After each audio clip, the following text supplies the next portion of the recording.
हिमानी जी, असल में क्या है ना, मैंने तो मन बना लिया और देश की जनता ने मन बना लिया है। असल में क्या है ना, यहाँ पर आज की तारीख में विपक्ष का वही हाल है जो महाभारत में दुर्योधन का था। उसे लगा तो था भगवान श्री कृष्ण की पूरी सेना मेरे साथ है, मुझे कुरुक्षेत्र की लड़ाई कौन हरा सकता है, लेकिन वो भूल गया था कि पांडवों के साथ भगवान श्री कृष्ण स्वयं खड़े हैं। और आज भगवान श्री कृष्ण की तुलना मैं सीधे भारत की जनता से करती हूं, क्योंकि जहां देश के प्रधान सेवक के साथ देश की जनता खड़ी है ना, तो उसे कोई हरा नहीं सकता। ये चूहे बिल्लियों की लड़ाई है, ये चूहे नहीं। देखिए दुष्यंत जी, मैं आपके बीच में नहीं बोली, थोड़ा संयम बरतिए। बोले। चूहे बिल्लियों की लड़ाई किस प्रकार हो सकती है विपक्षी एकता के नाम पर, इसका बहुत बड़ा उदाहरण आज हमने खुद पैनल पे देखा है। चीका किसका फूटेगा ये देखना होगा दो बिल्लियों की लड़ाई में। जी कंप्लीट करिए। अब सवाल ये उठता है, जब ये यूनिटी एकता की बड़ी बड़ी दहाड़ लगाते हैं, तो जरा मुझे बताइए कि जब राहुल गांधी स्वयं आकर टीवी पर यह बोल देते हैं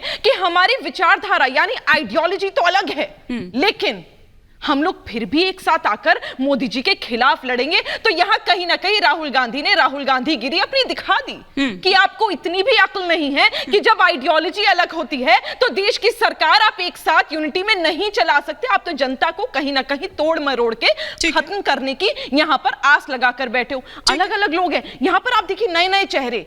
जो व्यक्ति हेमंत सोरेन साहब की मैं बात कर रही हूं, जो व्यक्ति ये कहा करते थे कि अरे अगर मेरे राज्य में एक आदिवासी बच्ची का रेप हो भी गया तो कौन सी बड़ी बात है, उनके साथ अरविंद केजरीवाल जाकर हाथ मिला रहे हैं। आज दिल्ली के मुख्यमंत्री अरविंद केजरीवाल जी से मेरा यह सवाल है कि वहां वो रेप कराने पर कुछ नहीं कहते, यहां सरदार जी ने यहां पर एकदम सटीक बात कही कि यहां आप दारू पिलाने से नहीं रुकते। यहां पर देश का प्रधान सेवक भारतीय जनता पार्टी की सरकार थकी नहीं, गरीबों के घर में फ्री राशन पहुंचाती रही और आगे भी पहुंचा रही है, और आप मुफ्त में दारू बांट रहे थे।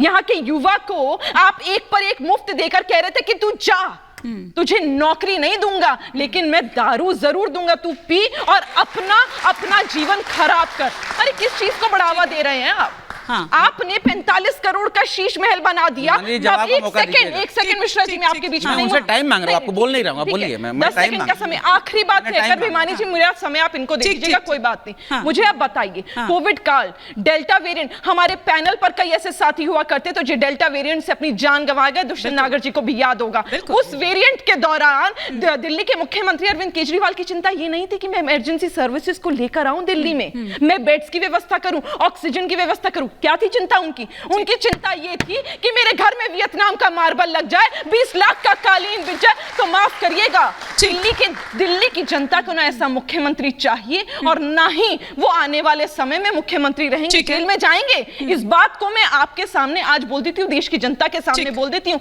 आप देश की जनता का पैसा लूटकर अगर अपने घर में लगाइएगा घोटाले कर तो आपकी जगह सलाखों की। ठीक है संजय मिश्रा जी, मैं जानती हूँ कि आप रिएक्ट करना चाह रहे हैं, लेकिन दो गेस्ट और एक रिएक्शन, एक छोटा जवाब। अच्छा ठीक है, छोटा सा रिएक्शन, छोटा सा, फिर मैं भुवन जोशी और संजीव नियाल जी का रुख करूंगी। इन्होंने बोला झारखंड की बात, इन्होंने की, बहुत अच्छी बात है। ये अपने मुंह से बताएं दिल्ली में पिछले 1 साल में कितनी रेप की घटनाएं हुई, कितनी हत्याएं हुई। भारतीय जनता पार्टी के हाथ में देखिए यहीं से आवाज आ रही है कि मर्डर की घटनाएं तो हुई हैं। पहली बात मर्डर की घटनाएं तो हुई हैं मिश्रा, जिस पर आपने बड़ी आसानी से पलड़ा झाड़ लिया कि भैया हमारे हाथ में तो कुछ नहीं है, पुलिस तो है नहीं हमारे हाथ में, है ना?